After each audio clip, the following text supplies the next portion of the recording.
Je vais parler des matériaux. Alors des matériaux, pourquoi? Parce qu'en fait, c'est un sujet extrêmement important, puisque toute l'histoire de l'humanité se résume simplement dans la nature des matériaux que nous avons utilisés, depuis l'âge de la pierre, l'âge du cuivre, du bronze et l'âge du fer. Et pourquoi ces matériaux, disons, caractérisent l'histoire de l'humanité? Simplement parce que quand on trouve un nouveau matériau, ça va changer complètement notre vie, la technologie, etc. Alors je pense quelques exemples ici.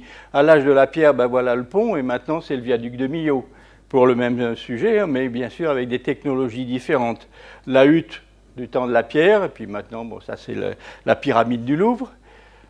Le menhir, maintenant c'est la statue de la liberté. Donc vous voyez que chaque fois qu'on a un nouveau matériau, tout change et notre vie va changer. Et en fait, la science des matériaux, c'est quelque chose qui est très ancien, c'est de l'ordre de 3 millions d'années. Je dirais que c'est une des premières manifestations de l'intelligence humaine.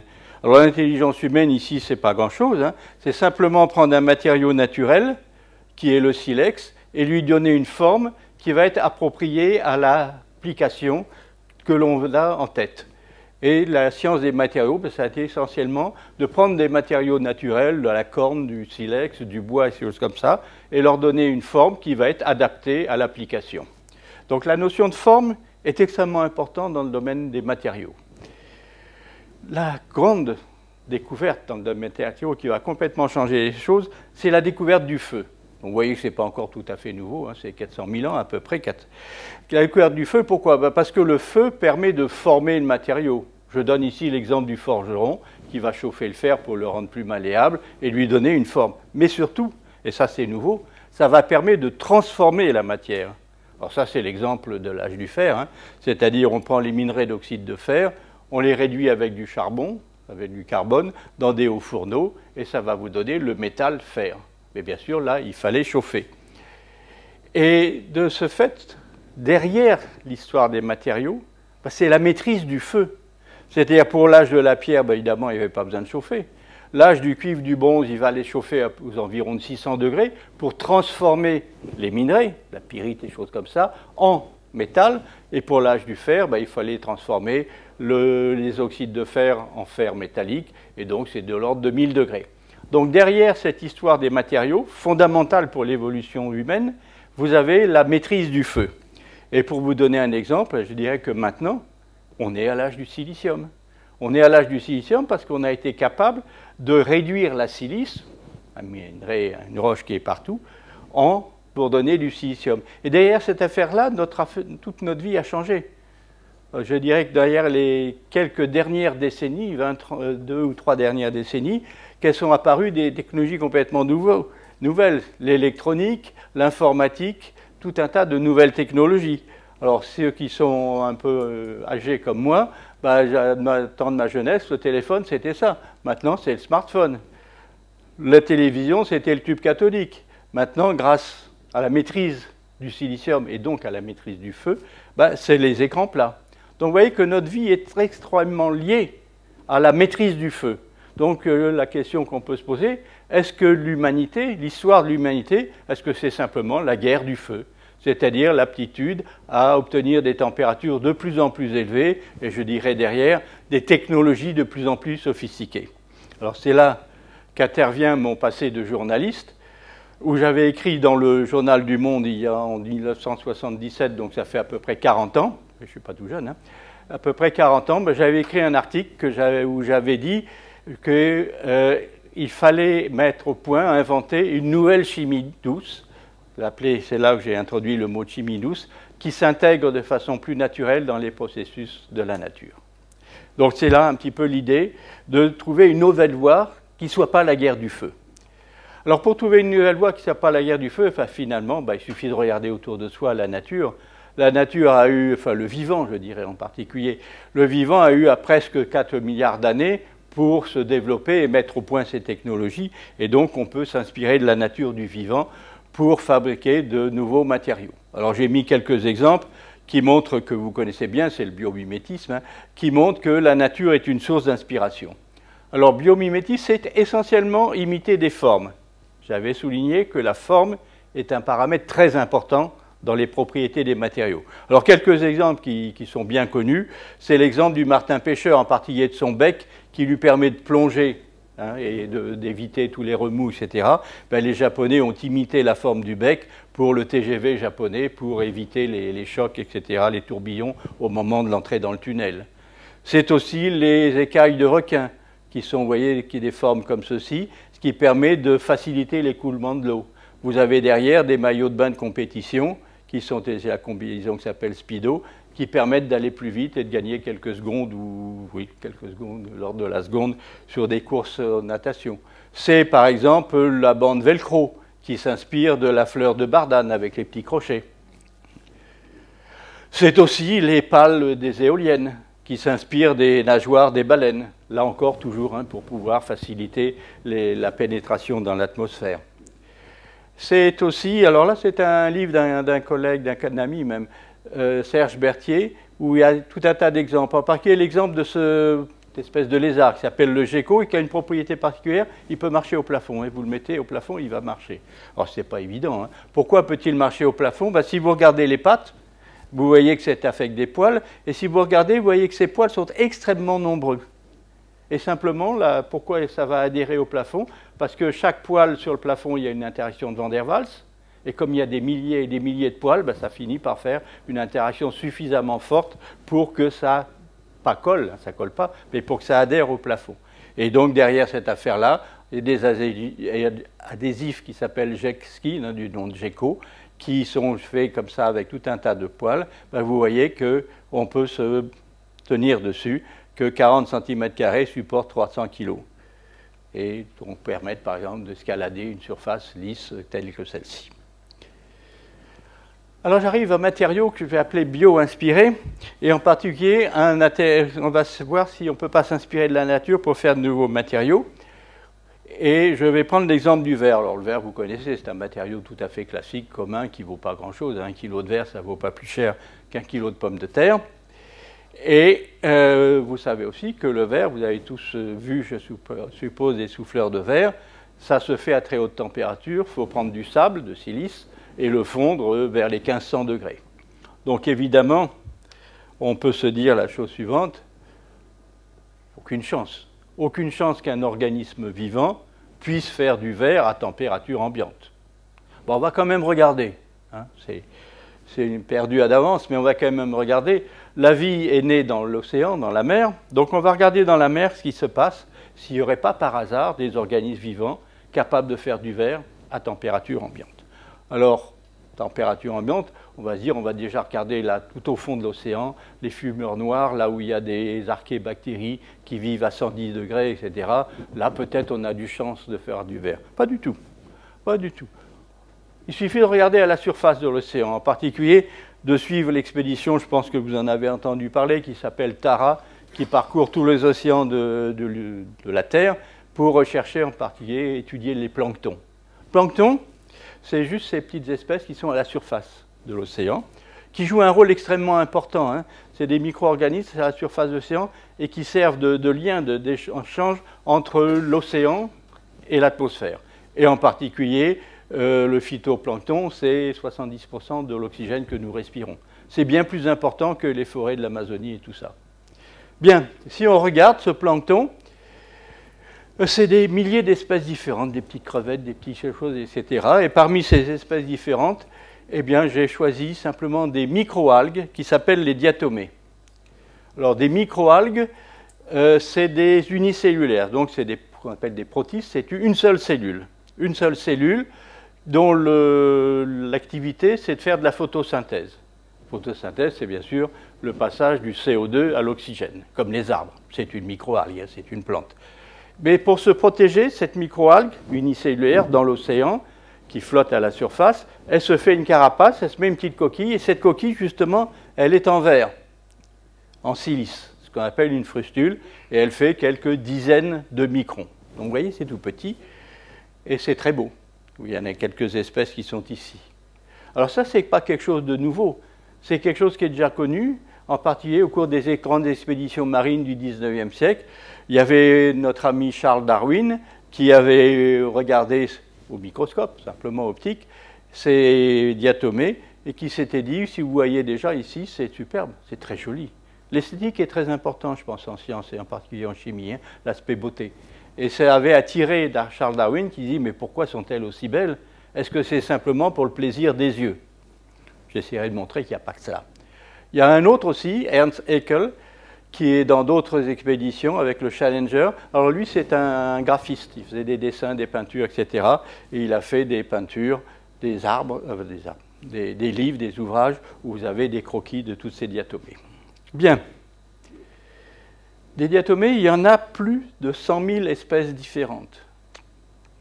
Elles ne sont pas toutes représentées ici, il n'y en a que quelques-unes, mais dont les couleurs ne sont pas naturelles, hein, bien évidemment.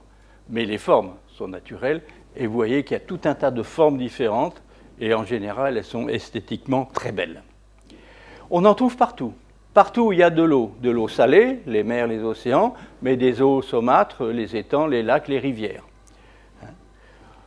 À tel point, par exemple, que si vous regardez les caniveaux de Paris, je suppose qu'à Bruxelles c'est pareil, vous regardez un peu, vous prenez quelques gouttes d'eau dans les caniveaux, qu'est-ce que vous allez voir? Des diatomées, plein de diatomées. Il y en a partout.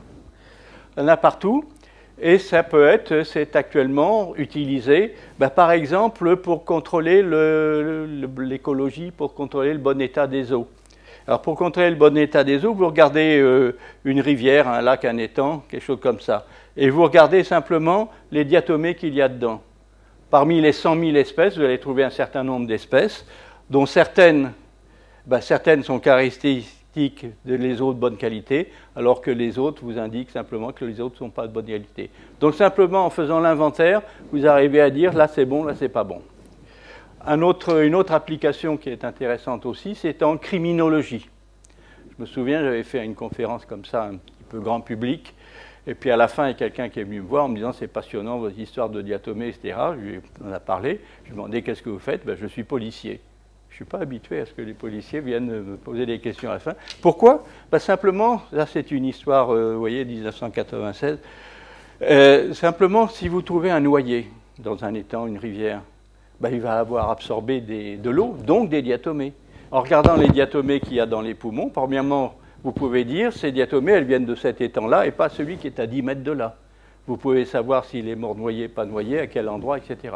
Et ça a permis, dans cette affaire-là, de fournir la preuve de l'assassinat, simplement en analysant les diatomées. Bon, ça, ce n'est pas des applications très scientifiques. J'arrive maintenant au vif du sujet, ce que j'appelle à l'école des diatomées.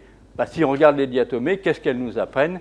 Elles nous apprennent qu'il est possible de faire du verre dans de l'eau à température ambiante, ce que j'ai appelé la chimie douce, ou si vous voulez, quand l'eau remplace le feu. Alors, quand l'eau remplace le feu, vous avez ici l'exemple de verre romain. Les verres romains, ils ont été faits dans un four à 1500 degrés. Et vous avez à côté l'exemple de diatomée.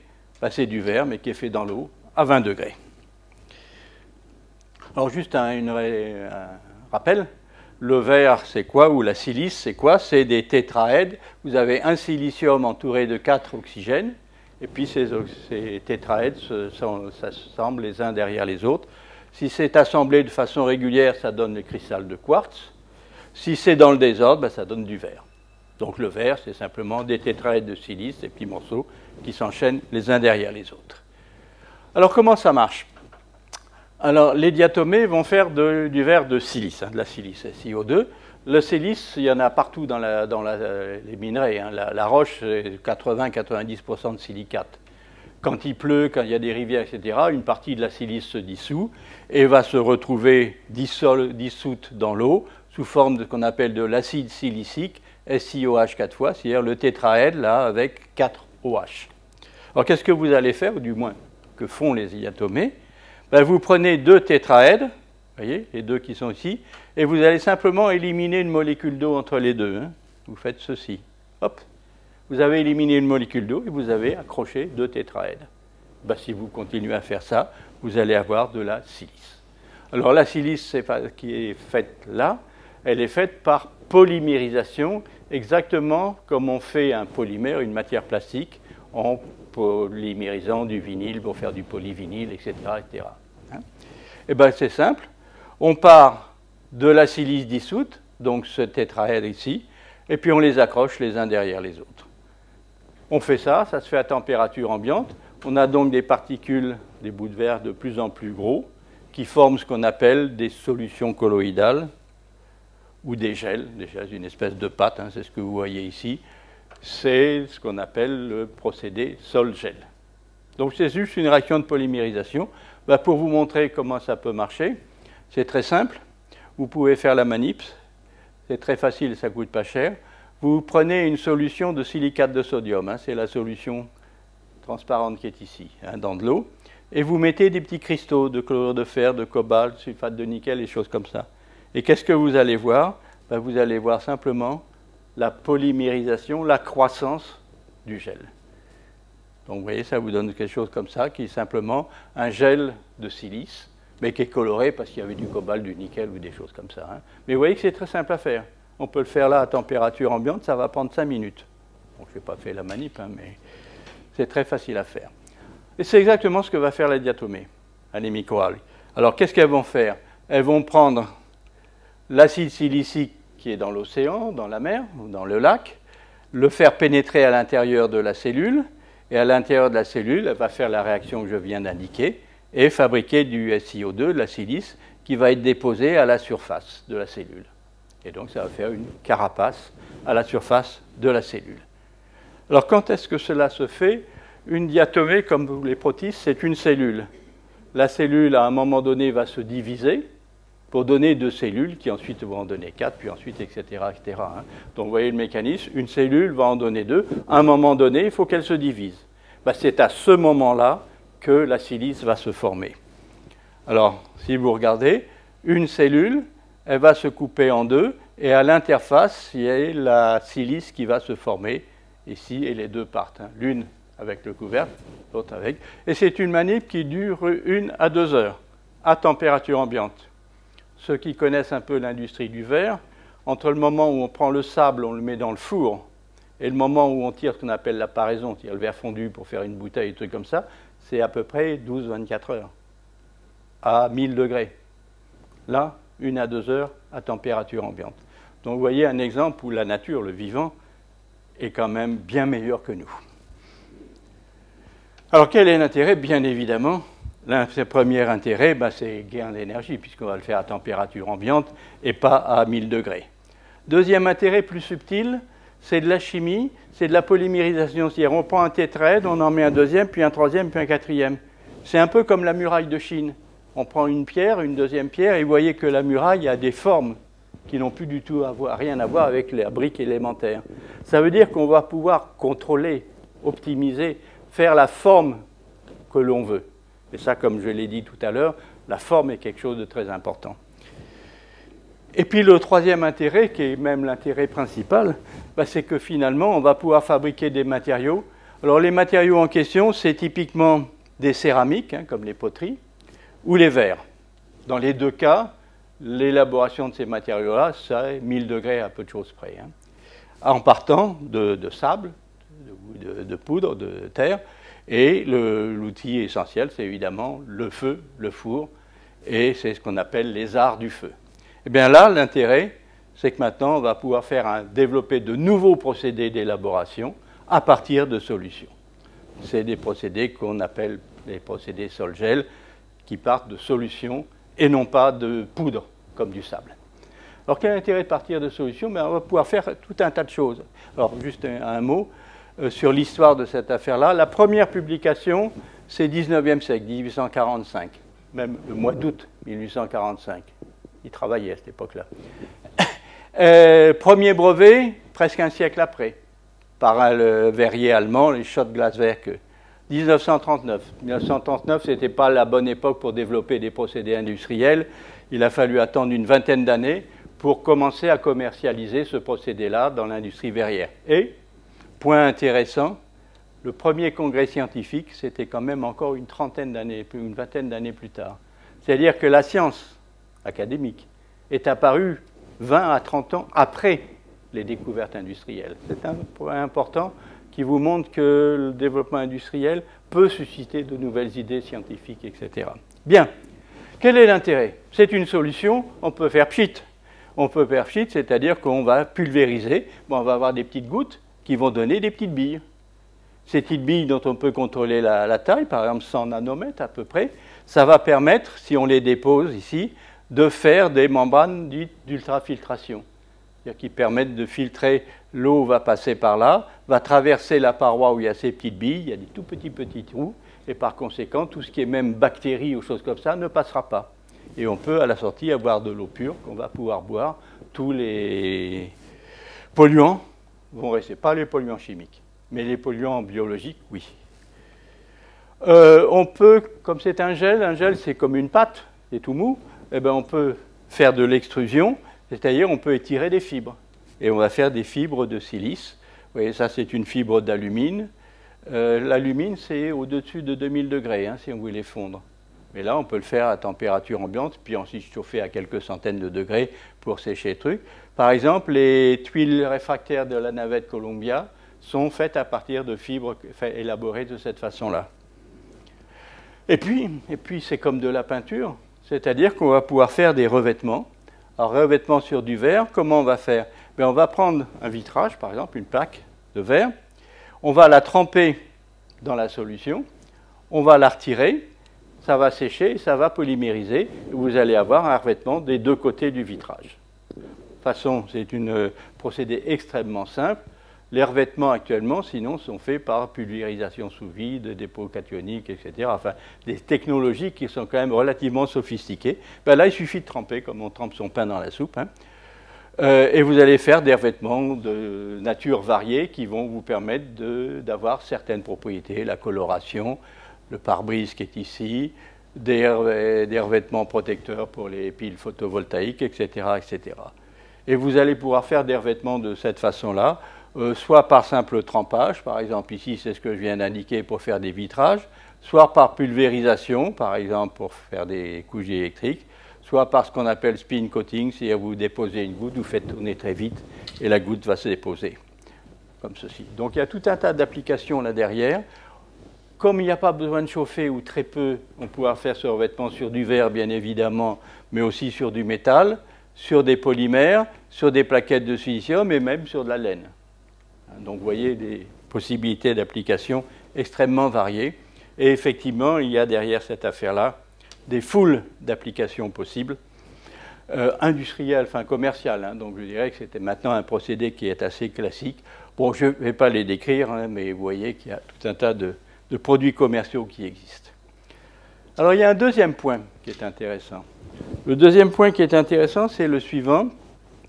C'est qu'on est en train de faire des matériaux, je dirais, haute température, verre, céramique, hein, des matériaux entre guillemets, qui se font à 1000 degrés, des choses comme ça, réfractaires. On est en train de les faire dans une solution, dans de l'eau à température ambiante, exactement comme on fait de la chimie organique. Ça veut dire que maintenant, la chimie minérale et la chimie organique sont compatibles. On peut faire les deux en même temps dans le même bécher. Et donc obtenir des composés, des matériaux, qui sont des nanocomposites, où il y a à la fois de l'organique et du minéral. Ça veut dire qu'on a des bouches, vous en voyez quelques-uns ici, hein, vous voyez qu'en plus c'est très joli, on débouche sur une gamme de matériaux qui est complètement originale, complètement nouvelle, qui se fabrique facilement, qu'on peut mettre en forme par moulage, par polissage, et vous voyez des genres de matériaux où il peut y avoir 0% de polymère organique jusqu'à 100%, et vice-versa pour la silice. Et là, alors, il y a tout un tas d'applications encore possibles que je ne vais pas développer en détail, hein, mais vous pouvez mettre en particulier des colorants organiques dessus, hein, et faire des matériaux pour la luminescence, pour l'effet laser, pour l'optique linéaire, pour le photochromisme, etc., etc. Donc, il y a énormément d'applications possibles. Quelques-unes, faire de la peinture. Simplement de la peinture pour protéger les façades. Vous voyez, de la peinture purement organique, la peinture silicate, purement minérale, et par contre le nanocomposite, vous voyez que vous obtenez des peintures de bien meilleure qualité. Vous pouvez, ça c'est un collègue israélien qui a développé cette affaire-là, pour faire des crèmes solaires. Faire des crèmes solaires, vous mettez des produits qui vont absorber les UV. Mais ces produits organiques, souvent se dégradent, et quand ils se dégradent, ça pénètre dans la peau, et c'est très néfaste. Donc il faut éviter le contact avec la peau. Et bien ce qui a été fait, c'est de les mettre dans des petites billes, vous voyez, de l'ordre du micron, de silice. Le produit organique est dedans, et ça vous fait des crèmes, qui sont maintenant des crèmes commercialisées, qui sont des crèmes solaires, hein, Donc le produit, même s'il est dégradé, ne va pas traverser la paroi de silice et donc ne va pas vous contaminer la peau. On peut aller encore un petit peu plus loin dans la subtilité, c'est-à-dire prendre comme précurseur, pas simplement faire un mélange de silice et d'organique, mais prendre dans le tétraèdre, ici SiOH 4 fois, remplacer un OH par un groupement organique, c'est-à-dire faire un précurseur hybride où il y ait à la fois de l'organique et du minéral.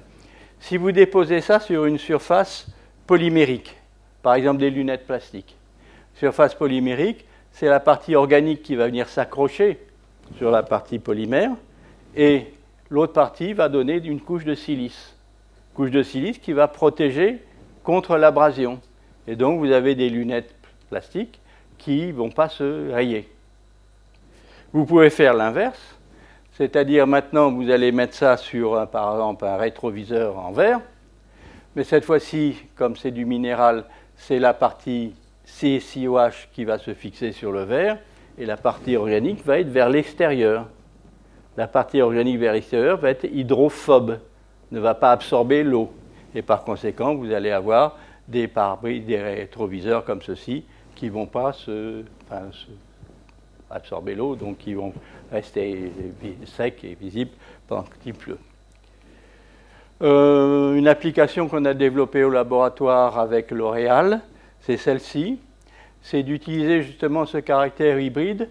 Vous allez imprégner vos cheveux de ceci, de ce précurseur. La partie organique va venir se fixer à l'intérieur du cheveu, qui est un tissu biologique, et la partie silice vers l'extérieur.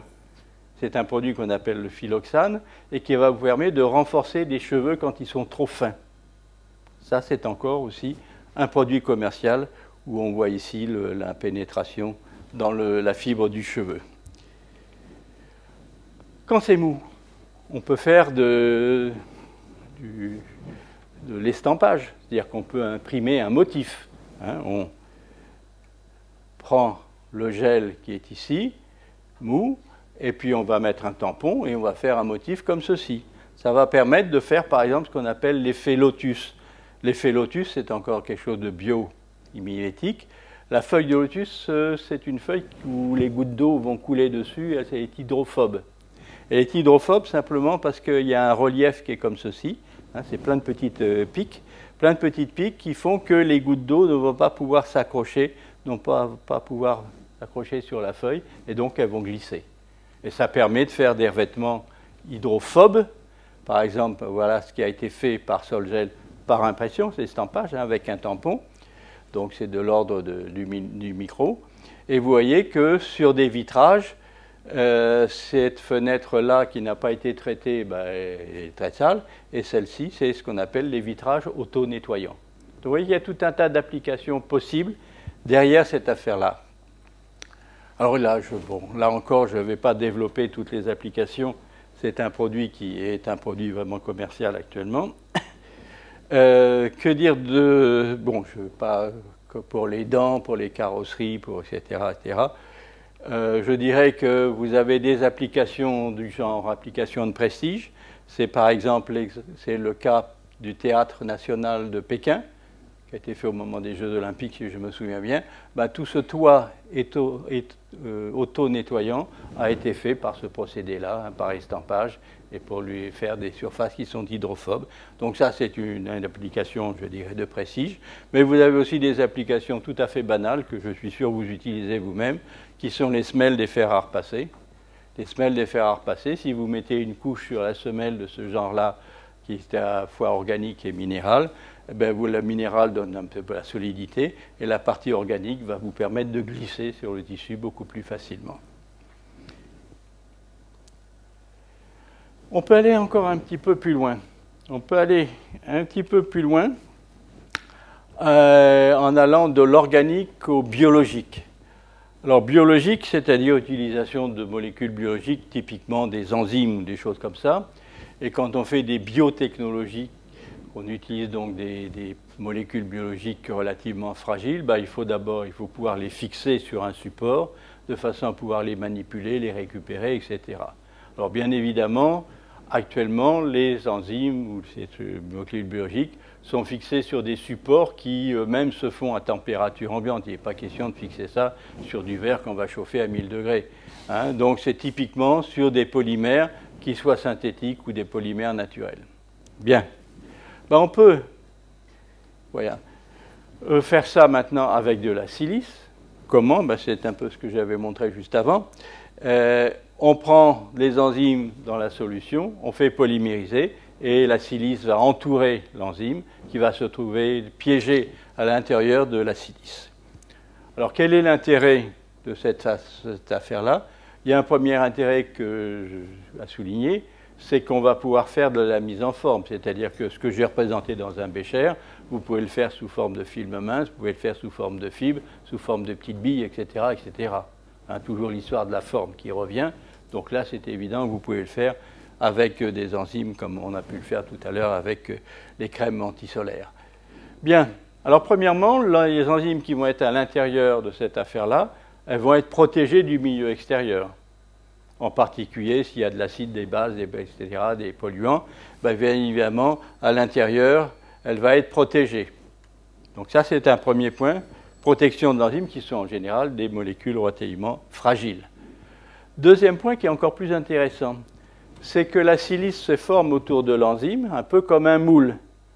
Et donc l'enzyme va se trouver piégée dans un creux, dans un espace qui est formé et qui a sa forme. Et c'est la réactivité des enzymes est très fortement liée à la morphologie, c'est-à-dire que l'enzyme réagit avec le substrat pour faire de la catalyse enzymatique, mais c'est toujours une réaction géométrique. C'est-à-dire qu'il faut qu'il y ait accord des formes de l'un et de l'autre. Si vous changez la forme, ça ne marche plus. Et là, vous arrivez à piéger, à éviter les déformations. Déformations qui seraient dues à de la chaleur, à du froid, à la présence d'agents étrangers, etc., etc.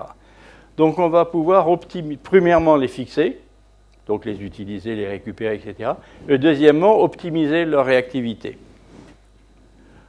Alors, ça, c'est un exemple qui est aussi qui est intéressant, qui a été bien développé, qui est l'exemple des enzymes qui sont ici, qui vont jouer sur la réaction d'estérification. C'est-à-dire un ester plus de l'eau donne de l'acide plus de l'alcool. C'est une réaction de base de la chimie organique. Ce sont pour les lipases, les enzymes qui interviennent dans cette affaire-là, et que vous allez retrouver dans toutes les synthèses organiques, l'agrochimie, le pétrole, etc., etc. Donc c'est une réaction de base enzymatique dans la biologie, les actions biologiques. Alors le problème qu'il y a, c'est le suivant, c'est que l'ester qui est ici, en général, si le groupement organique est un peu gros, n'est pas soluble dans l'eau. Donc il va donner des petites gouttes d'huile. Et puis dans l'eau, ça va faire une émulsion. Le problème, c'est le suivant, c'est que la réaction, voilà l'enzyme, va se faire où? À l'interface entre l'ester et l'eau, juste à cet endroit-là. Hein? C'est là où il y a les deux réactifs.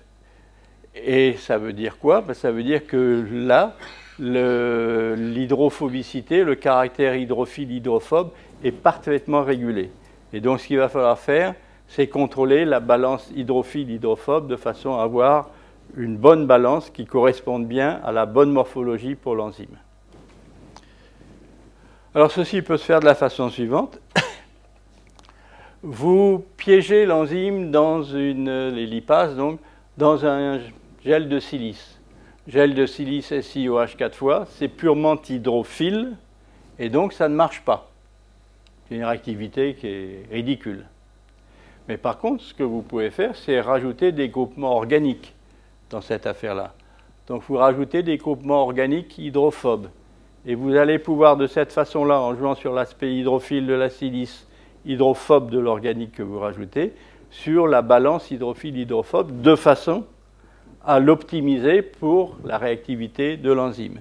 Et à ce moment-là, vous arrivez à faire des enzymes dont l'activité est 100 fois supérieure à ce que sont les activités des enzymes commerciales actuelles.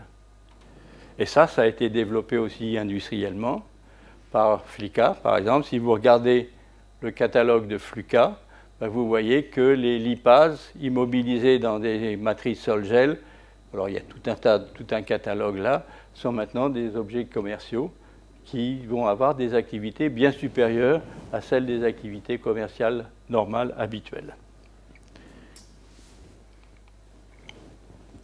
Application médicale. Application médicale, si on va encore un petit pas plus loin, ça c'est quelque chose qu'on a développé au laboratoire sur une maladie qui s'appelle la leishmaniose. Alors leishmaniose, c'est une espèce de moustique, un phlébotome, qui vous pique et ça vous donne une maladie de la peau qui, vous voyez, peut être quand même relativement catastrophique. Donc en gros, c'est un moustique hein, et ça vous donne maladie comme ces maladies que... Alors qu'est-ce qui se passe? Il se passe la chose suivante, c'est que lors de sa piqûre, le moustique va injecter des cellules parasites, qui sont ici des cellules qui s'appellent les leishmanies. Donc elles vont pénétrer dans l'organisme, et puis elles vont être néfastes. Votre organisme, a priori, va se défendre en produisant des anticorps qui vont neutraliser ces cellules.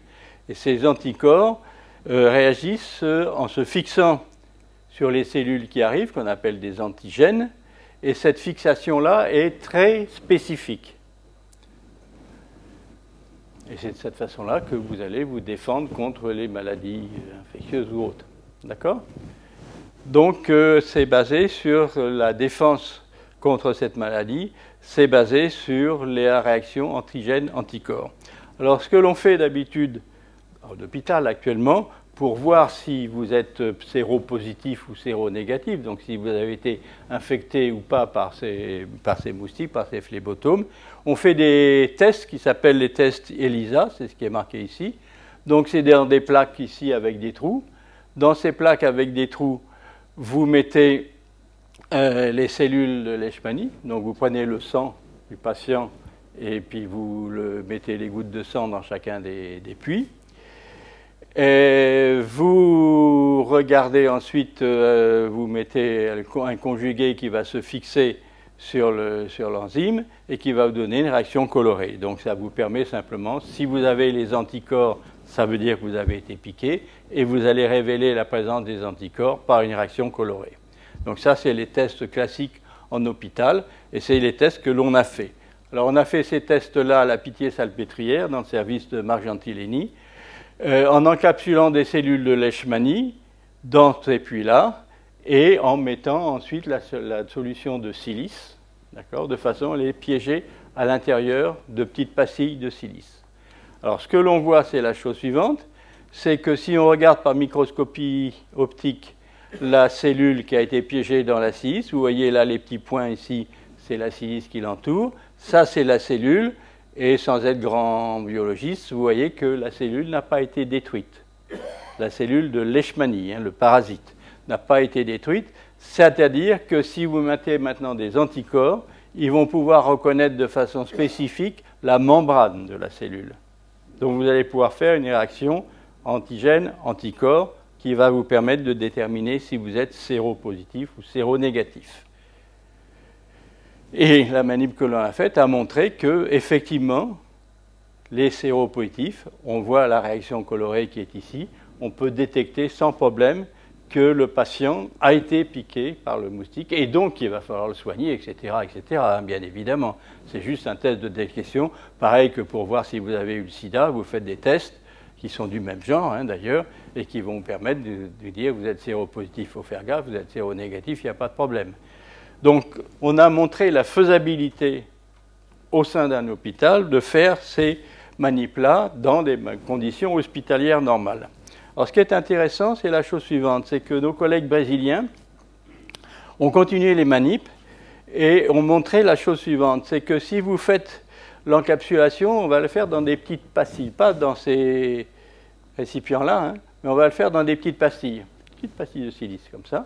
On va encapsuler les leishmanies et on va pouvoir les garder à peu près pendant 2 mois dans une glacière, un congélateur à 4 degrés. Eh bien, elles vont continuer à être vivantes et elles vont continuer à pouvoir réagir avec les anticorps, c'est-à-dire que vous allez pouvoir faire un test sur la pastille de silice pour voir si le patient est positif ou négatif. Donc ça veut dire que vous allez pouvoir vérifier simplement ça séropositif, par exemple, par des réactions d'immunofluorescence. Là, c'est des anticorps qui sont immunofluorescents et qui sont là. Alors l'intérêt, c'est quoi? Je vous ai dit, comme c'est des collègues brésiliens, c'est que ce genre de maladie, c'est beaucoup dans les pays tropicaux, en forêt amazonienne ou des choses comme ça. Eh bien, en forêt amazonienne, vous êtes piqué par des moustiques, par des bêtes comme ça. Vous n'avez pas forcément la possibilité d'aller le jour même dans un hôpital pour faire des analyses.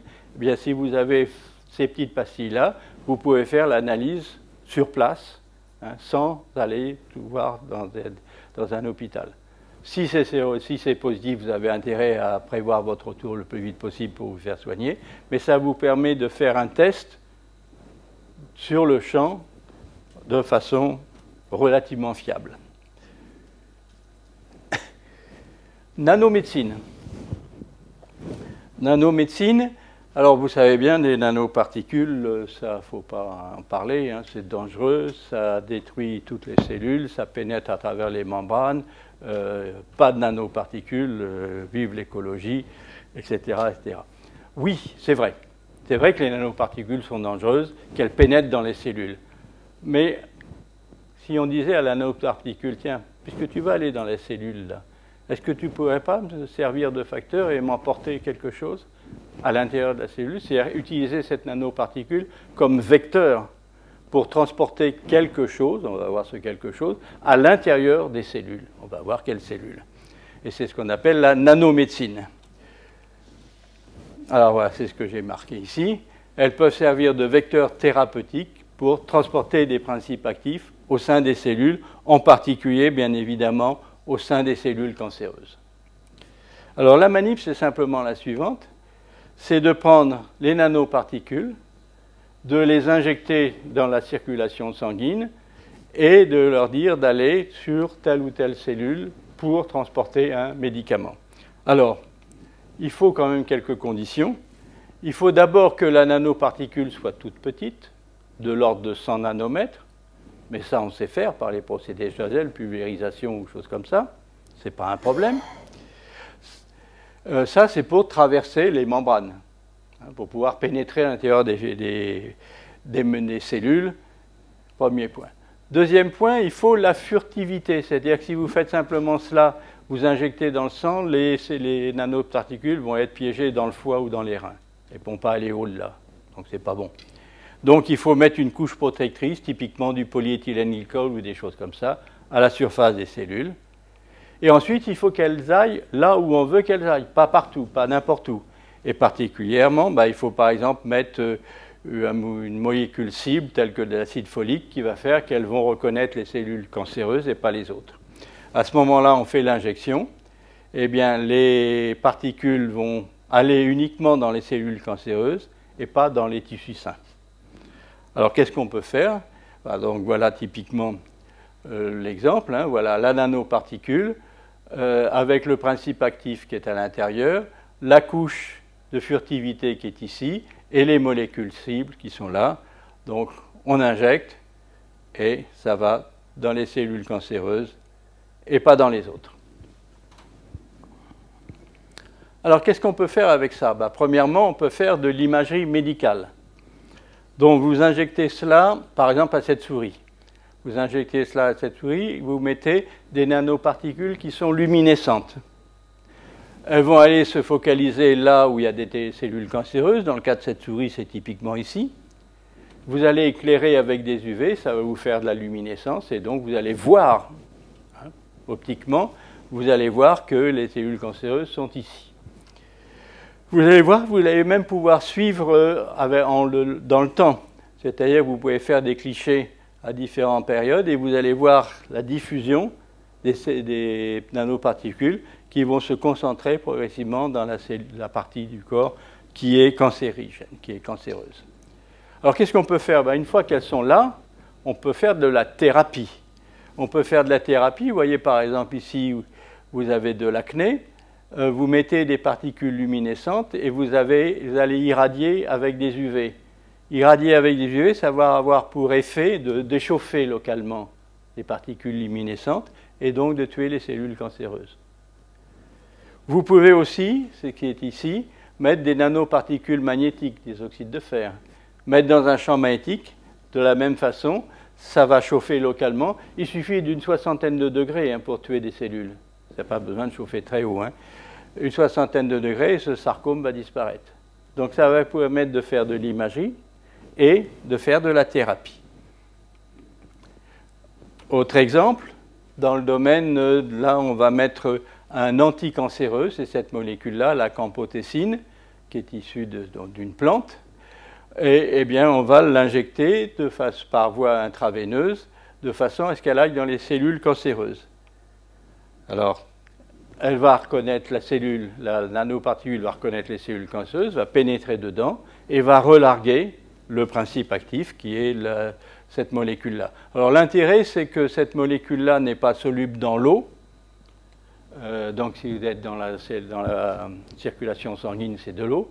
Mais quand elle est dans la nanocapsule, là, c'est hydrophile. La nanocapsule est dispersible dans l'eau.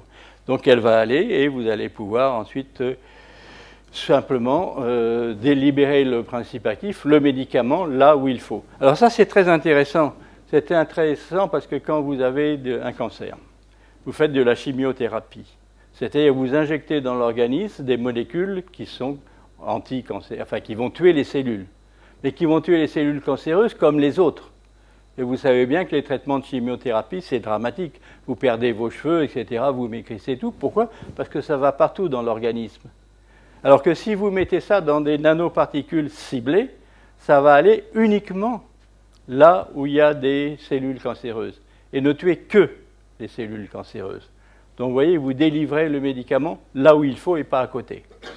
Alors vous allez me dire, c'est bien gentil, mais ce n'est pas encore appliqué. Ben, on est vraiment pas loin du stade de l'application. Bon, ça c'est un article qui était paru dans l'Expansion il y a déjà une bonne dizaine d'années. Mais par exemple, il y a une start-up qui s'appelle Nanobiotics qui développe cette affaire-là. C'est des essais précliniques à l'hôpital Gustave Roussy, donc qui est spécialisé dans le cancer. Donc vous voyez, c'est déjà des étapes, c'est pas commercial, mais c'est quand même des étapes assez avancées. Alors qu'est-ce qu'ils font? Ben, ils injectent des nanoparticules, c'est des oxydes d'hafnium dans le cas présent, dans les cellules cancéreuses. Par exemple, ici pour les sarcomes cerveau, là, ici. Et ensuite, vous faites de l'irradiation avec des rayons X. Ça va chauffer localement et ça va tuer les cellules cancéreuses. Donc ça, je le signale, c'est en essai préclinique à l'hôpital Gustave Roussy. Vous avez aussi notre collègue Patrick Coover, un pharmacien, qui a développé lui aussi une start-up qui s'appelle BioAlliance, avec cette molécule transdrug. C'est cette fois-ci pour le cancer du foie. Alors c'est plus facile le cancer du foie parce que les nanoparticules, a priori, sont piégées par le foie, donc il n'y a pas trop à cibler. Donc c'est un médicament qu'il a développé et c'est actuellement en phase 3. Donc vous voyez, c'est quand même des choses qui sont pas loin de l'application réelle. C'est ce qu'on appelle la théranostique. Théranostique, c'est-à-dire c'est l'alliance de la thérapeutie et du diagnostic. On va de plus en plus fort. On a mis des molécules organiques, c'est les matériaux hybrides. On a mis des molécules biologiques, c'est ce que je viens de raconter, biologiques, médicaments, etc. Maintenant, on va faire ce qu'on appelle des matériaux vivants. Matériaux vivants, c'est quoi? C'est simplement, là encore, c'est du bio-inspiré. Parce que je regarde une diatomée. Voilà, une diatomée. Une diatomée, c'est quoi? C'est simplement une microalgue, une cellule vivante, qui est piégée dans une boîte de verre.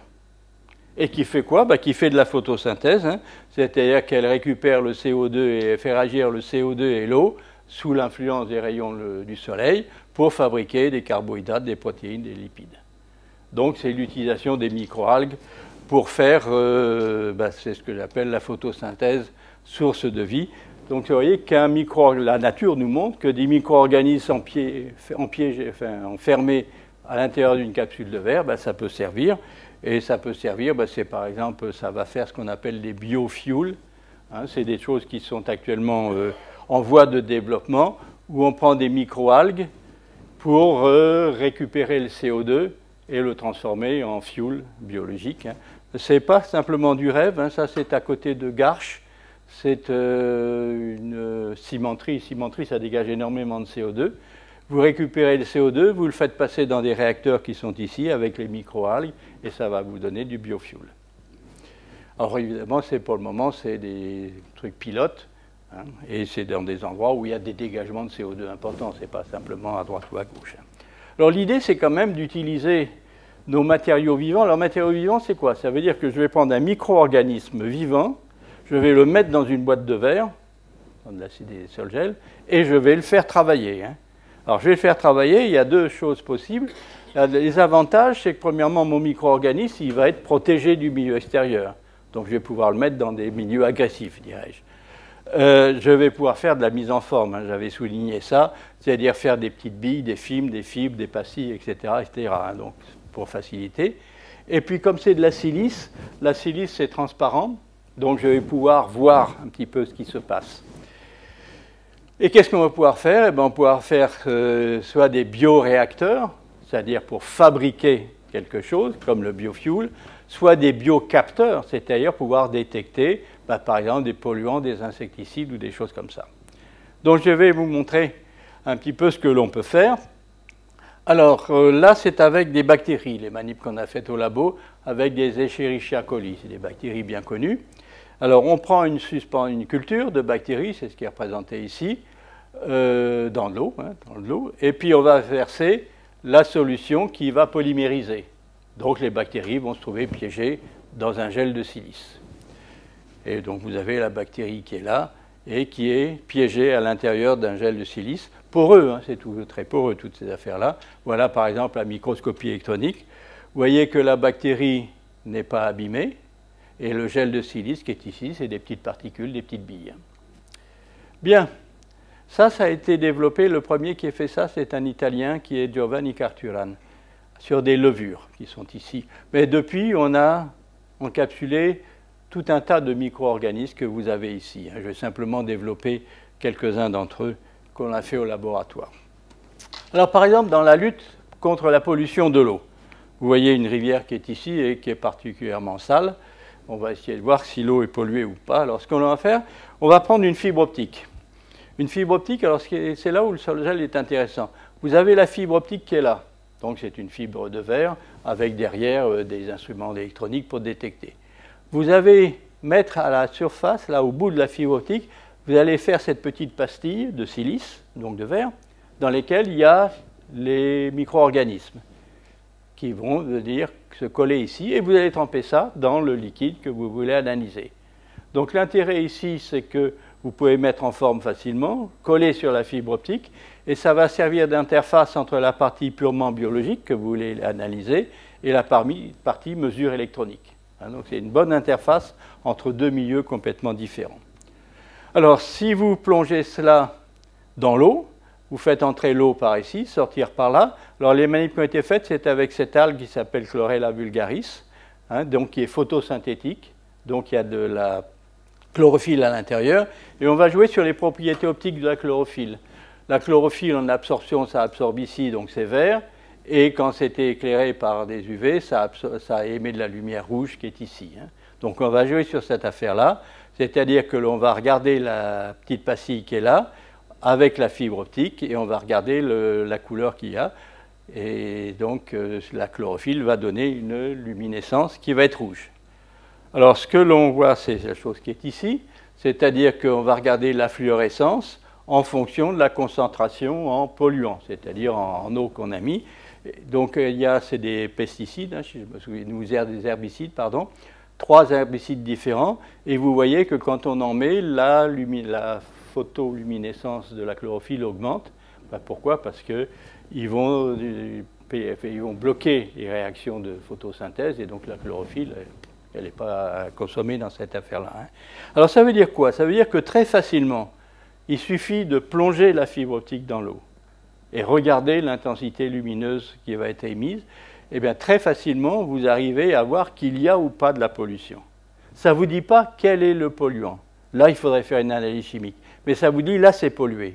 Là, c'est pollué, donc il faut faire attention, faire des études, regarder, etc., etc. Bon, une fois qu'on a vu que c'était pollué, il faut dépolluer.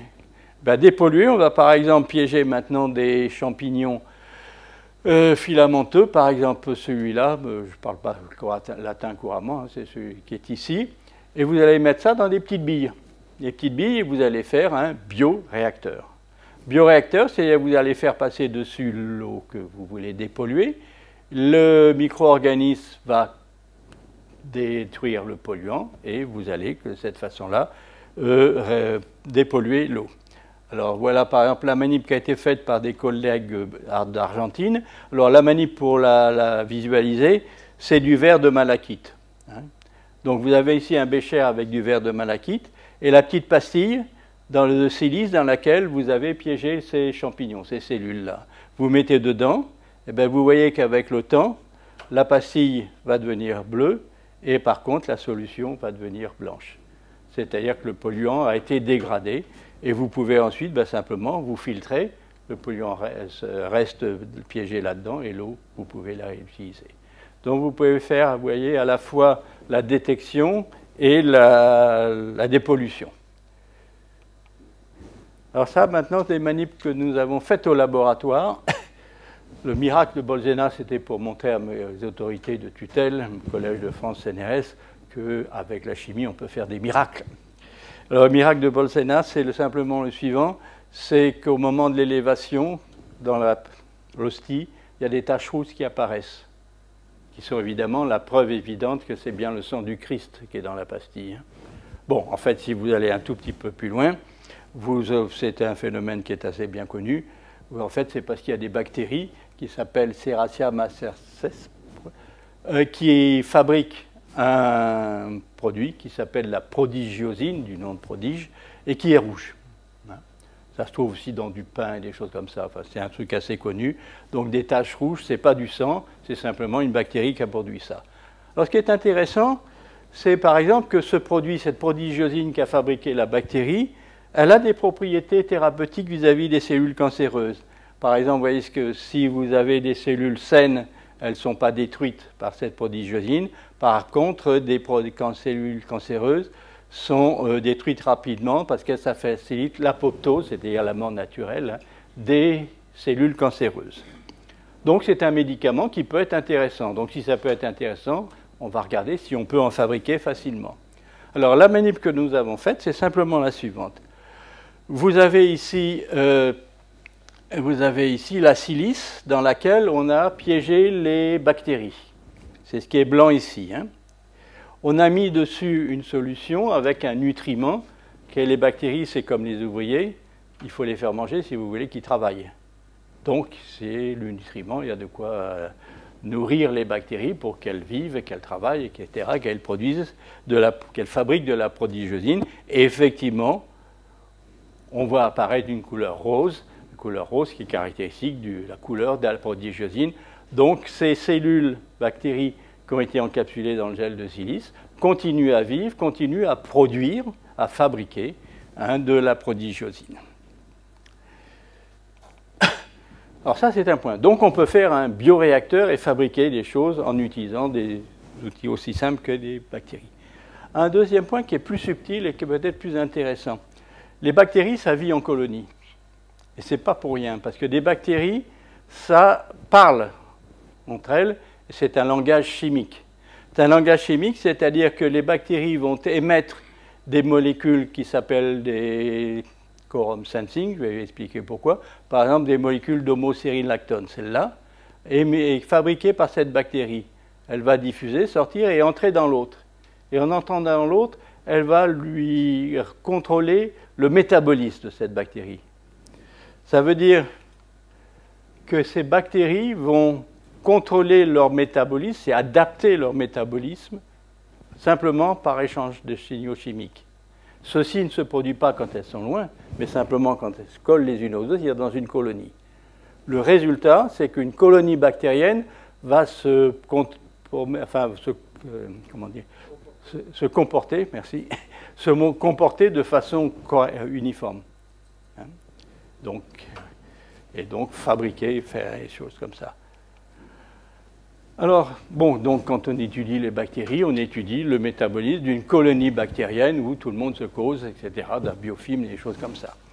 L'intérêt de ce que l'on a fait ici, c'est le suivant, c'est que nos bactéries sont isolées dans la cellule, dans le silice. Elles ne peuvent plus se parler. Elles ne peuvent plus former de colonies. Par contre, moi, je peux leur parler, je suis chimiste. Donc l'homocérine lactone, je sais faire. Je sais mettre de l'homocérine lactone, un produit, une molécule chimique, dans cette silice. Et donc, je peux leur parler et étudier le langage des bactéries. Et voir qui fait quoi. Alors, si je fais ça, c'est ici la manip, la même que tout à l'heure, mais je rajoute dans le nutriment, je rajoute des molécules de quorum sensing, c'est-à-dire ce genre de molécules. Et je regarde simplement le bioréacteur, c'est-à-dire simplement la densité optique ici, qui est formée ici, et vous voyez que j'augmente la productivité des bactéries. Donc je peux les faire travailler mieux si j'utilise cette molécule-là, le quorum sensing. Pas simplement ça. Si je regarde leur viabilité, c'est-à-dire je sors au bout d'un mois et puis je regarde quelles sont les bactéries qui sont encore vivantes, oui, c'est ici. Vous voyez que avec certaines molécules, celle-ci, la C6 qui était là, au bout d'un mois, ben là, il va y avoir un 100%, ben, c'est pas de peau. Bon, ben, il est là. 100% des bactéries sont viables. Donc non seulement j'augmente, je les fais travailler plus, mais en plus je les conserve vivantes. Donc vous voyez qu'il y a possibilité de faire des bioréacteurs tout à fait superbes en contrôlant comme ça le langage des bactéries. Alors il y a une autre application qui peut être intéressante qui est la suivante. Ces bactéries, bien sûr, ça va vous donner des infections bactériennes. Alors qu'est-ce qu'on fait quand... Alors oui, des infections bactériennes, et c'est ce que j'ai souligné tout à l'heure. C'est-à-dire que les bactéries qui vont venir, par exemple, se fixer sur vos dents, enfin sur un support quelconque, tant qu'elles sont isolées les unes des autres, il n'y a pas de problème.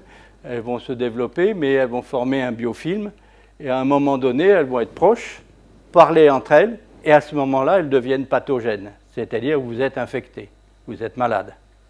Hein, c'est ce que j'appelle, elles deviennent virulentes, ce que j'appelle l'union fait la force. Elles se comportent toutes de la même façon, et là, c'est catastrophique. Alors, qu'est-ce qu'on fait? Les antibiotiques, ce n'est pas automatique, mais pour le moment, c'est ce qu'on a. On met des antibiotiques qui vont tuer les bactéries, lesquelles, vous le savez, vont finir par s'accoutumer et résister aux antibiotiques. Donc une autre voie qui serait intéressante, c'est de les empêcher de parler. Je ne les empêche pas de grandir. Il peut y en avoir autant qu'elles veulent, mais elles ne peuvent plus se parler. Pourquoi? Parce que j'ai mis des molécules qui sont des quorum quenching, qui empêchent la communication chimique. Et à ce moment-là, vous avez toujours le biofilm, vous avez les bactéries, mais vous n'êtes pas malade. Donc l'intérêt d'étudier ce langage des bactéries, c'est d'une part de faire des réacteurs dont vous augmentez la production, etc., mais c'est aussi de lutter contre l'infection bactérienne. Alors les manips, par exemple, ça c'est un exemple ce sont des algues rouges qui sont ici et qui blanchissent sous l'effet de cette bactérie qui est ici. On s'est aperçu que c'était dû au fait qu'elles fabriquent des furanones qui empêchent la communication chimique. Et ceci a été étudié, pas par nous, a été étudié ici pour lutter contre l'infection pulmonaire de souris. Et effectivement, si on traite les souris avec cette molécule-là, eh bien, l'infection décroît assez rapidement. Donc vous voyez qu'il y a des possibilités d'étudier donc le langage des bactéries et donc avec des applications. Je continue encore un peu. C'est la dernière partie, la plus jolie. Diatomer des biomatériaux nanostructurés. Alors qu'est-ce que je veux dire? Quand on fait un matériau, nous, êtres humains, selon l'application que l'on a en tête, on va changer la forme. Je l'ai souligné au tout début, c'est-à-dire qu'avec du verre, si on veut des propriétés optiques, fibre optique, on va faire des fibres. Si on veut de l'isolation, on va faire la laine de verre. Si on veut l'énergie chimique, on va faire une bouteille, on va faire un plaque. C'est-à-dire que chaque fois qu'on a une utilisation en tête, on va changer le mode de fabrication. D'accord? Mais pas simplement ça. On va changer aussi la composition. Alors par exemple, dans le cas du verre, si on veut faire les verres sodo-calciques classiques du vitrage qui vont se mouler, etc., on met du sodium. Si on veut faire des pyrex, donc qui résistent à la chaleur, on va mettre du bore. Si on veut faire des trucs avec des reflets optiques particuliers, on va mettre du plomb. Donc chaque fois qu'on fait un matériau, on optimise le mode de fabrication pour faire telle ou telle forme, et on optimise la composition chimique. Eh bien, si vous regardez nos amis les diatomées, ou n'importe quel micro-organisme vivant, il ne peut pas faire tout ça. Il ne peut pas changer la forme, il ne peut pas changer la composition pour avoir des différentes propriétés. Alors, par exemple, je prends l'exemple des diatomées, là, qui sont ici. Ben, la diatomée, qu'est-ce qu'il faut? Il faut d'abord que la carapace soit dure pour protéger la cellule. Il faudra aussi qu'elle soit transparente pour permettre de la photosynthèse. Et puis, il faudra qu'elle soit poreuse pour permettre les échanges métaboliques avec le milieu extérieur. Alors, conséquence de quoi? Il faut qu'elle soit dure. Donc, dure, ben, c'est carbonate de calcium pour l'huître. Hein. C'est des trucs classiques. Mais carbonate de calcium, ce n'est pas transparent. C'est une céramique. Donc, il faut que ce soit du verre. Donc, elles font de la silice. Du verre. Problème, c'est qu'il faut qu'elle communique avec le milieu extérieur. Si la boîte est fermée, il ne se passe rien. Communique avec le milieu extérieur. Quand c'est l'huître, pas un problème. Elle s'ouvre. C'est un bivalve. Mais la diatomée, elle n'a pas de muscle, elle n'a rien, elle ne peut pas ouvrir. Par conséquent, il faut qu'il y ait des trous. Et donc, c'est poreux. C'est poreux, donc c'est un verre poreux. Et ça, c'est l'application essentielle des diatomées. Les diatomées, c'est un produit courant. Hein, c'est des gisements de diatomites. Donc, une fois qu'elles sont mortes, ça tombe au fond de l'océan et vous les retrouvez. C'est des productions de 2 millions de tonnes. Ben, ça sert à faire quoi? Ça sert à faire des filtres, les filtres des piscines, les filtres des vins blancs, des vins de Bordeaux, par exemple.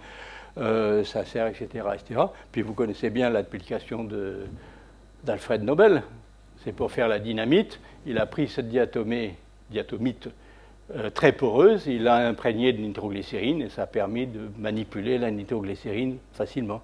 Donc, de mettre de la dynamite, c'est très utilisé actuellement. Hein. Certains. Bon, je passe. On va regarder, nous, c'est ce qu'on est en train de faire au laboratoire, un petit peu cette porosité. Voilà, quand on regarde ici en tomographie, voilà ce qu'on voit, c'est joli. Hein. Donc, voilà la carapace de verre et puis les trous qui sont ici. Ben, ces trous, on va les regarder. Voilà les trous. Vous les voyez qui sont ici. Ça, c'est l'échelle, c'est quelques dizaines de microns. Et je vais y rapprocher le microscope, regarder de plus en plus. Vous voyez que dans les trous, il y a des trous. Et dans les trous des trous, il y a encore des trous. Ça veut dire qu'il y a plusieurs couches de trous. Hein. Il y a des grands trous, il y a des moyens trous et il y a des petits trous. Hein. Il y a 3 couches que vous voyez ici aussi. Donc c'est 1, 2, 3. Donc c'est poreux. Bon, ça c'est bien, c'est pour laisser passer, mais est-ce qu'il n'y a pas quelque chose d'autre derrière? Juste une remarque quand même, quand en technologie moderne, on veut faire des couches comme ça, on en fait 1, puis 2, puis 3. On les fait les unes après les autres. Hein. La diatomée, elle fait tout ça d'un seul coup. Bon, à quoi ça peut servir? Pourquoi y a-t-il des trous comme ça? Ben, si vous les regardez ici, ben, vous voyez que ces trous ne sont pas répartis de façon aléatoire. Il y en a 3 couches, et dans ces 3 couches, ils sont répartis de façon régulière. Les distances entre les trous sont régulières. C'est-à-dire, c'est ce qu'on appelle maintenant en physique un cristal photonique. Cristal photonique que l'on a découvert en physique dans les dernières décennies. Les diatomées ont trouvé ça il y a 200 millions d'années. Alors pourquoi un cristal photonique? Cristal photonique, c'est simplement qu'un cristal, vous savez ce que c'est? C'est des atomes répartis de façon régulière. Bon, ben là, c'est des trous répartis de façon régulière, et c'est la différence de densité optique entre le trou, l'air, et le verre qui va jouer. Et comme elle est régulière, ben ça va faire la chose suivante. Ça va faire que la lumière va se propager dans ce milieu-là, un peu comme les électrons se propagent dans un semi-conducteur. Il va y avoir des bandes interdites, des choses comme ça, etc. Bon, je n'insiste pas là-dessus, mais la lumière va se comporter de façon particulière. Alors ça, vous en connaissez. Hein. C'est par exemple les cristaux photoniques, c'est le papillon. Le papillon, si vous regardez les ailes des papillons, ben vous voyez qu'il y a des cuvettes comme ça, et c'est pour ça que le morpho a sa couleur bleue. C'est la nacre, où c'est des petites plaquettes d'aragonite, de carbonate de calcium, réparties de façon régulière, qui fait c'est aussi l'opale, c'est des petites billes, etc. Donc c'est tous ces systèmes un petit peu réguliers, dans la nanostructure est régulière, et c'est pour ça qu'on appelle, le résultat, par exemple, la diatomée, ben, c'est un peu comme l'opale, une irisation. Bon, c'est pas ça qui est intéressant. Ce qui est intéressant, c'est à quoi? Pourquoi? Alors pourquoi il y a des trous, on l'a vu, hein, c'est pour le métabolisme. Mais ça va plus loin que ça. C'est-à-dire que la diatomée, toujours sans rien changer, hein, toujours avec du verre, avec des trous, etc., mais simplement en régulant cette affaire-là, va inventer de nouvelles propriétés. Et ces nouvelles propriétés, c'est les suivantes. Je prends la diatomée, je la mets là. Hein, et je fais passer un rayon laser et je regarde à l'extérieur. Avant, la largeur du rayon laser, c'est là 100 microns. Après, c'est 10 microns. Ça veut dire quoi? Ça fait comme une lentille, ça a focalisé la lumière. Ça focalise la lumière. Et ce qui est intéressant, c'est que ça ne focalise pas de la même façon selon que c'est des UV ou de l'infrarouge. Ça veut dire quoi? Ben, ça veut dire que ça va se comporter comme un filtre optique. C'est-à-dire que ça va récupérer la lumière du soleil, mais les UV ne vont pas passer, ne passera que le rouge. Ça, c'est important. C'est important, pourquoi? Ben, parce que la diatomée, ça vit à la surface de l'océan, ça fait de la photosynthèse, donc il faut qu'il y ait plein de soleil, mais le soleil, les UV, ça va cramer, exactement pareil que nous. Ça va brûler la cellule, donc il ne faut pas qu'il passe. Il ne faut pas qu'il passe. Ben, évidemment, nous, on se met de la crème solaire. Ben, la diatomée, elle ne peut pas acheter de la crème solaire. Donc, elle fait des trous, et elle fait des trous répartis de façon régulière. Et à ce moment-là, ça protège contre les UV. Entre guillemets, c'est un truc qui intéresse beaucoup les gens de la cosmétique. Hein. Donc, je n'en dis pas plus. Donc, c'est une nouvelle science qui s'appelle la biophotonique, hein, c'est-à-dire tous ces systèmes avec des répartitions régulières. À quoi ça peut servir? Ben, ça va être la fin, je pense. Ça va encore? Oui. Ouais. À quoi ça va servir? Comment on peut utiliser cette affaire-là? Alors voilà, il y a des diatomées. Celles que j'utilise ici, c'est comme des petites pastilles, hein, comme des boîtes de pétri. C'est-à-dire que si vous les prenez des gouttes d'eau et vous avec les diatomées, ben, vous les laissez se déposer, ça va faire une espèce de film. Donc on peut faire un petit dispositif comme ceci. Alors qu'est-ce que c'est? Premièrement, ça focalise la lumière.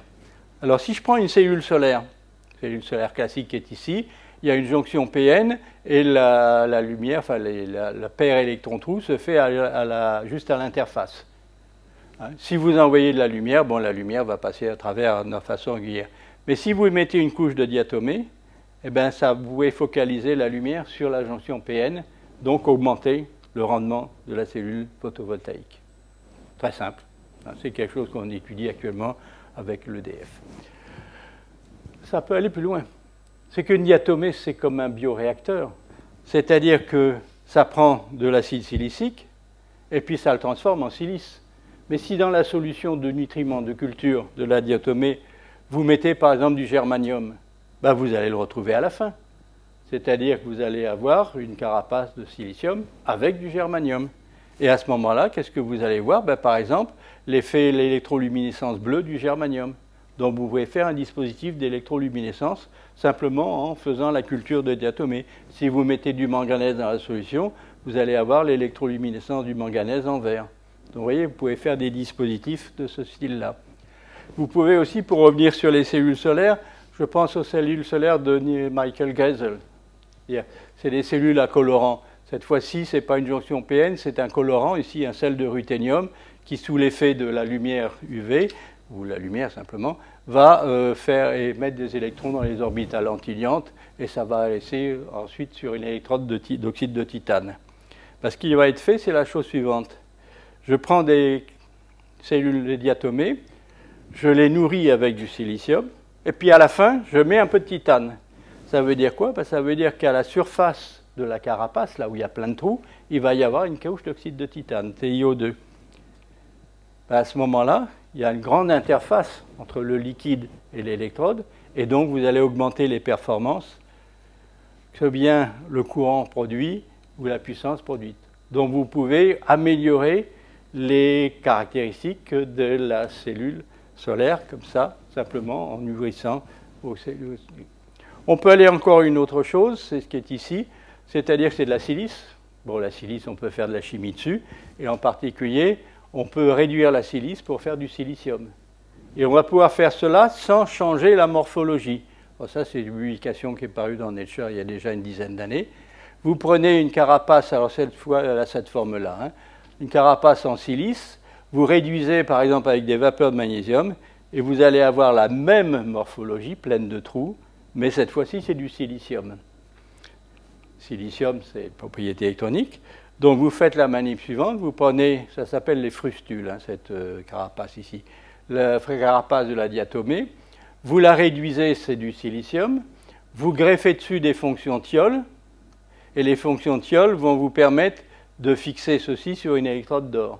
Et vous pouvez de cette façon-là réaliser un dispositif de photoélectrode qui, sous irradiation, va fournir du courant ou pas du courant.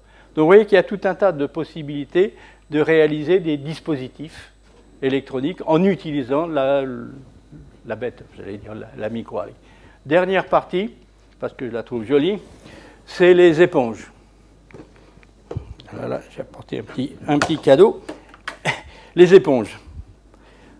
Alors les éponges, ben, vous savez ce que c'est, une éponge, hein, c'est tout mou. Ça absorbe l'eau. Ce qu'on peut faire avec une éponge, c'est la prendre et puis nettoyer les lavabos. Bon, comme c'est tout mou quand même, l'éponge, elle a envie de renforcer un peu sa carapace, et par conséquent, elle met ce qu'on appelle des spicules, c'est-à-dire des petits morceaux de carbonate de calcium ou de silice, pour simplement améliorer les propriétés mécaniques. Ben, il y a des éponges, qui est celle-là, qu'on trouve dans le Pacifique, qui a ces formes-là, et qui produisent quelque chose qui est tout à fait extraordinaire. Donc vous les voyez ici. Vous voyez à l'intérieur, il y a quelque chose. Ben, ce quelque chose, c'est un filet de silice. J'en ai apporté un, là, pour montrer que c'est du vrai. C'est à peu près 20 cm. C'est fabriqué par une éponge. Une éponge, ça n'a pas de tête, pas de bras, pas de jambes, pas de tête, rien. Hein. D'accord, c'est bête. Hein. Et ça, ça sert à quoi? Ben, ça sert d'abord à structurer l'éponge, hein, à renforcer l'éponge. Et puis, ce qui se passe, c'est la chose suivante. C'est que c'est comme un filet de pêche. Des petites crevettes vont entrer dedans. Elles vont manger, vivent en symbiose avec l'éponge. Elles vont manger, elles vont grossir. Elles ne pourront plus sortir. Elles ne pourront plus sortir, donc l'éponge a piégé des crevettes et va vivre toute sa vie avec ces crevettes. Au Japon, on offre ça à des mariés parce que c'est un symbole de fidélité, puisque les éponges vont rester entre elles jusqu'à la mort. Alors, ce qui est quand même intéressant, c'est la chose suivante. C'est si vous regardez de près l'éponge, vous voyez, c'est comme une dentelle. Hein, comme une dentelle, c'est vraiment superbe. Moi, je trouve que c'est super. Si vous regardez ça de près, vous voyez que c'est des fils, ça a été tissé, ça fait des petits trous. C'est une éponge qui a fait ça. Hein. C'est de la silice, pratiquement pure, hein, qui a même des propriétés optiques tout à fait extraordinaires. Et c'est un peu là-dessus que je voulais terminer, d'abord en me référant à notre ami Léonard de Vinci qui disait « Observez la nature, là, qui est notre futur », et puis en répondant quand même à Charles Darwin, il ne faut pas le laisser comme ça, en disant « Pourquoi qu'elles sont si belles, c'est pas que pour le plaisir des yeux, c'est aussi pour développer, nous inspirer et permettre de développer des chimies douces et des matériaux bio-inspirés. » Merci.